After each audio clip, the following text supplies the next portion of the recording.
de la ciudad, tuvo un procesamiento, aunque luego salió absuelto porque le acusaron de colaborar con los invasores, y murió noblemente como él era. Murió en su casa, porque hay que decir también que en esta época los hospitales eran de pobres, sí. Es decir, las personas pudientes no morían en los hospitales. No quiso ser enterrado en el hospital. Él murió en su casa, en la calle Magdalena, sí. Y dijo que me lleven al hospital y que me entierren como a un pobre. Y lo enterraron, lo velaron en el hospital y lo enterraron como a un pobre. Lo enterraron ya en el cementerio de Canido, que estaba recién inaugurado, sí. Pero no había nichos, entonces lo enterraron en tierra y se perdieron los restos. Como muchos santos. Hay que decir también al fin un inciso que el cementerio Canido fue muy mala la gestión que se hizo a posteriori de llevarlo, fue muy deprisa a Catabois y no hubo una buena, digamos, catalogación de restos y tal. Pero ya terminando con Sánchez Aguilera, yo no quiero menos de decir que no estoy de acuerdo que no se le haya puesto el nombre al Centro Cultural, se le ha puesto el nombre Torrente Ballester. Bien. Con todos mis respetos a Torrente Ballester. El Centro Cultural, es verdad, porque es que lo hace él, ¿no? Es el hospital. Él construye, no sé si lo han proyectado ya, pero él construye el hospital de Canido, que se llamaba en aquel momento, que toda la vida se conoció como Hospital de Caridad. Toda la vida. Primero construye el hospital, traslada a los enfermos, se instala una capilla provisional y a continuación se hace una nueva capilla, una capilla ya, que es la que ahora se usa como salón de actos, que perdura durante mucho tiempo como capilla de culto católico, diseñada por él, proyectada por él y construida por él. Y se puso como anexa al hospital, con una entrada desde el hospital, pero con una entrada desde la calle, por lo que se pretendía era que sirviese para el culto público, de toda la población que se iba expandiendo, porque el barrio de la Magdalena ya empezaba incipientemente a subir hacia Canido. Entonces él construyó eso y lo dirigió, fue director del propio hospital, apoyado, como hemos dicho, por un cabildo de gobierno, como ocurre ahora en la actualidad, pero tuvo la mala suerte la fundación, la congregación, de que 2 semanas antes de morirse él se había muerto el marqués de San Saturnino, con lo que era su segundo de a bordo, digamos, en aquel momento, su apoyo. Y el señor de la Casa del Monte se había ido, y entonces la congregación se queda perdida durante unos años. Pero, como veremos, y podemos ya pasar al personaje siguiente... Sí, vamos a pasar ahora, pero antes termina de concretar lo del Torrente Ballester, que me gustó mucho el tema. Pienso que se merecía llevar el nombre Sánchez Aguilera por todo lo que hemos hablado. Y por todo lo que aportó a la ciudad, y no nos podemos olvidar que desgraciadamente la fundación de Torrente Ballester está en este momento en Santiago, cerrada, porque la familia la donó a Santiago, a Ferrol no le dio nada y está cerrada. Totalmente cerrada. Lleva cerrada. Si van ustedes a verla, pues no pueden. 6 meses. Muy bien, estupendo. Y entonces, bueno, a lo mejor te hacen caso y cambian el nombre. No, yo creo que ya las cosas muchas veces no son reversibles, pero bueno. La plaza sigue llevando el nombre de la plaza sigue llevando, está allí el busto de... En el convenio, muy mal instalado, por cierto, el busto, sí.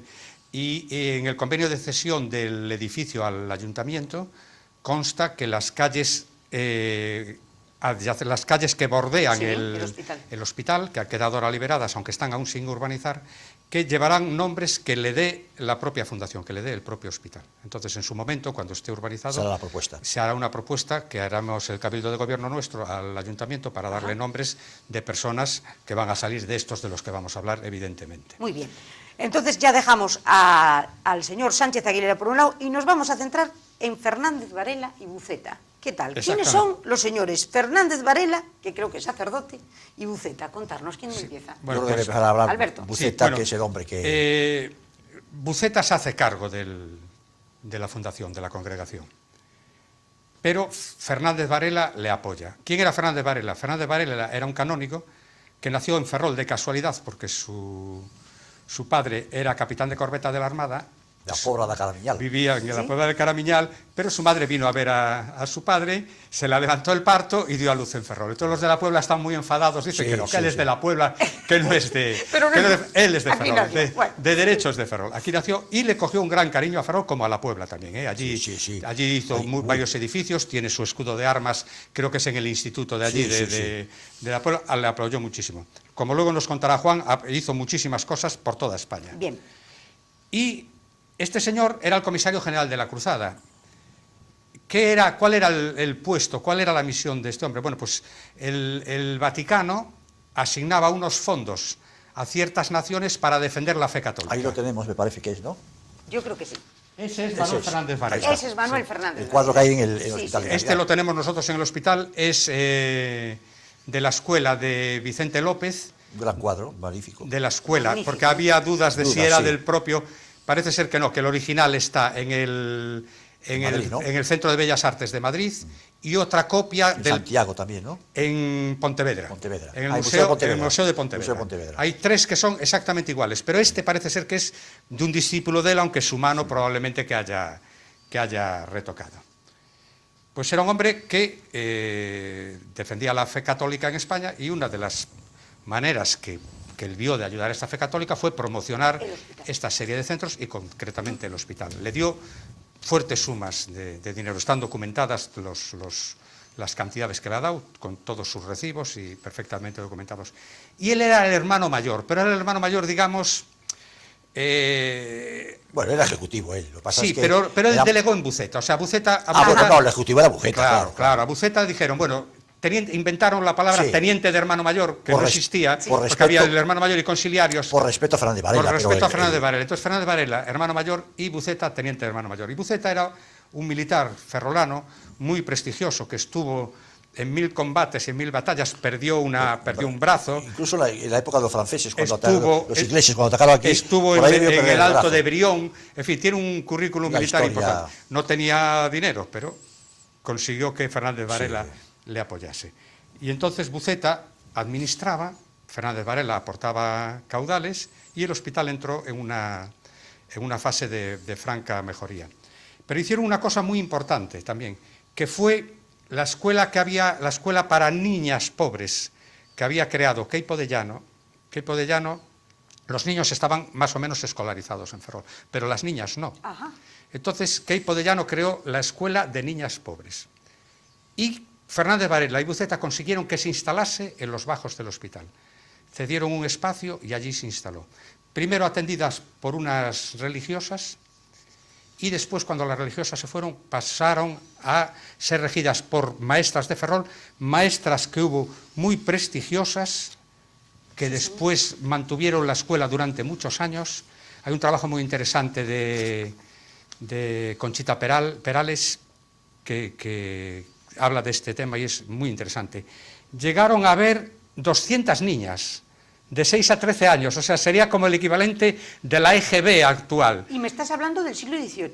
Ya estamos en el XIX, ya estamos Estamos en principios del del XIX. ya estamos. O sea, Sánchez de Aguilera muere en el 12, en 1812, Fernández Varela y Buceta entran sobre el 1820, en esa época. Estamos hablando de los años 20 del siglo XIX. Del siglo XIX. 200 niñas. 200 niñas. Pero y otra cosa también muy importante, durante los domingos daban clase de adultos a las madres que no habían podido tener formación, porque las niñas en aquel momento no se les daba, les dan. O sea que la escuela Queipo de Llano, que era foráneo, no era de Ferrol, era asturiano, pero también se afincó en Ferrol, era contador de la Armada, para mí fue una de las obras más importantes que se hicieron en Ferrol. Sí. Y perduraron durante mucho tiempo. Y tenían unos programas de estudio magníficamente hechos, tantas horas de costura, tantas horas de matemáticas, tantas horas de tal.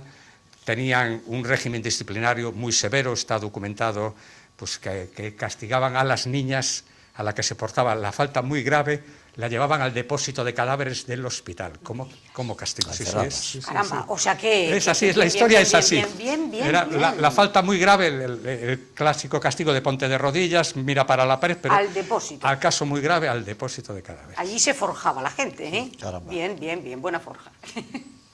Y ya digo, Queipo de Llano fue también de la Cabildo de Gobierno de la congregación, pero siempre en un segundo plano, y lo que estaba claro que tenía unas grandes dotes de organizador, como lo demuestra esta escuela Y para Queipo de niñas. Llano es asturiano y se afinca en Ferrol. Y Era organiza contador de la Armada es y contador pasó de la toda Armada su y se queda carrera, aquí. su carrera Y se militar queda en Ferrol. Sí. ¿Y qué decimos de Queipo de Llano, aparte de esta... Bueno, yo tal vez volvería un poquito a Fernández Varela, en el sentido de que evidentemente su gran labor fue aquí en Ferrol, como ferrolano que fue, aunque los de la Pobra digan que es de allí y tal, ¿no?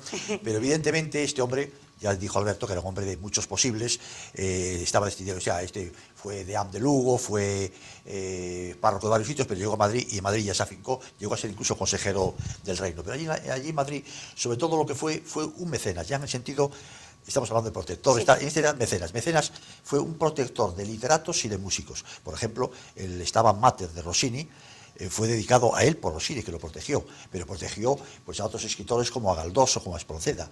Incluso le fue de un gallego que era de Lugo, no recuerdo ahora el nombre, pero bueno, otro escritor tal, fue un auténtico mecenas que hizo una labor impresionante.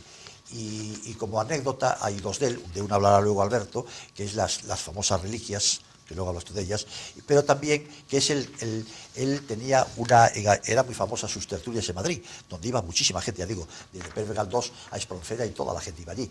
Y entonces tenía una criada asturiana, una señora servida asturiana, Ajá. y hacía un arroz con leche riquísimo, y siempre terminaba las veladas con arroz con leche, que se popularizó después, una vez que estuvo aquí en Ferrol, lo popularizó en San Julián, y de ahí viene el famoso arroz con leche, que no es nuestro, es de Asturias, pero que fue a través de Fernández Varela, vamos, según la historia está bien contada, y yo pienso que en este caso no es una leyenda urbana, pienso que no es una tradición, pienso que es de verdad y tal. Y después está ahora nos habla Alberto de las... Para terminar lo de Madrid, salió el año pasado en la prensa que al hacer la obra del aparcamiento de enfrente al Palacio de las Cortes, que hicieron un aparcamiento subterráneo, había una estatua de Cervantes allí. Y al descubrir la urna del tiempo, apareció que el que había financiado la estatua de Cervantes fue Fernández Varela. Bueno, la Laguna de la Janda y el Colegio Fonseca de Santiago. Es que dejó dinero por toda España. Era un hombre que manejaba una cantidad... Era un hombre riquísimo. Riquísimo. Sí. Murió después con el cólera morbo y tal, pero bueno, y ahora Alberto puede contar la historia curiosa de la... Sí, pues él para prestigiar, digamos, al hospital y a su capilla, pues gestionó en Roma el que se trajesen las reliquias de un santo. Y entonces trajo las reliquias de San Justo Mártir, que es un niño de 6 años y 6 meses, que vino con toda pompa y todo ceremonial, vino por mar desde La Coruña, estuvo depositada en la iglesia del Socorro, de la iglesia del Socorro en procesión con todo el pueblo, la tropa, la música, vino al hospital de la calle del Hospital, al hospital de Canido, y allí estuvo hasta que se trasladó a Carranza. Y allí sigue, en la capilla del hospital están los restos, a mano derecha al fondo están las reliquias, que es un vaso de sangre, y el cuerpo incorrupto dentro de un recubrimiento de cera y de metal en el que están los restos de este santo. Es un santo que ahora ya menos, pero antiguamente era muy venerado por los niños. Entonces Ahí lo tenemos, me parece.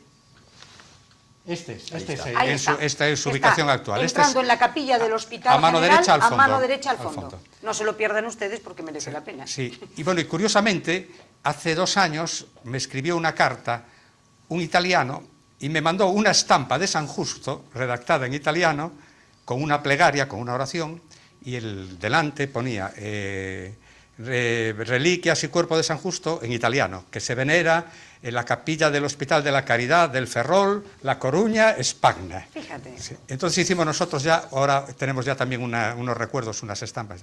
Y digo que era muy venerado por los niños, sobre todo aquellos que tenían alguna enfermedad, algún defecto, y eso pues acudían a encomendarse a San Justo. A San Justo. Bueno, y ahora ya dejando a Queipo de Llano, dejando a Fernández Varela, dejando a Buceta, ¿o queréis decir algo más de estos señores? En principio no, nos vamos a centrar ya en... Pero hay recalcar que el hospital, si no hubiese, vamos, pienso yo, que si hubiesen aparecido, hubiese sido muy difícil que subsistiese. Porque tú dices que hay una caída cuando se van Sánchez Aguilera y el Marqués de San Saturnino, entonces se queda completamente mal de dinero y desnortado. Y además era Santo Hospital de Caridad, porque tú hiciste una precisión, que a los hospitales iba la gente muy humilde. O sea, la gente pudiente moría en su casa. Claro. Pero hasta hace relativamente poco tiempo. O sea, yo creo que hermanos mayores, yo creo que el primero que se murió allí, yo creo que Pardo de Atín murió en su casa también. Debió de ser Fernández Solmo, me parece, que fue el... Sí. Después ya González Cela y estos ya murieron. Pero antes era cosa de pobres ir al hospital. En el hospital. Sí. Y ahora, bueno, tenemos al Marqués. Aunque también hay que decir que a partir de los años 50 ya del siglo XX, pues las estancias de pago fueron muy importantes, es decir, que ya ingresaba gente que iba bien por compañías, por Bazán o por ya cuando empezó la Seguridad Social, y gente que iba de pago, que en realidad el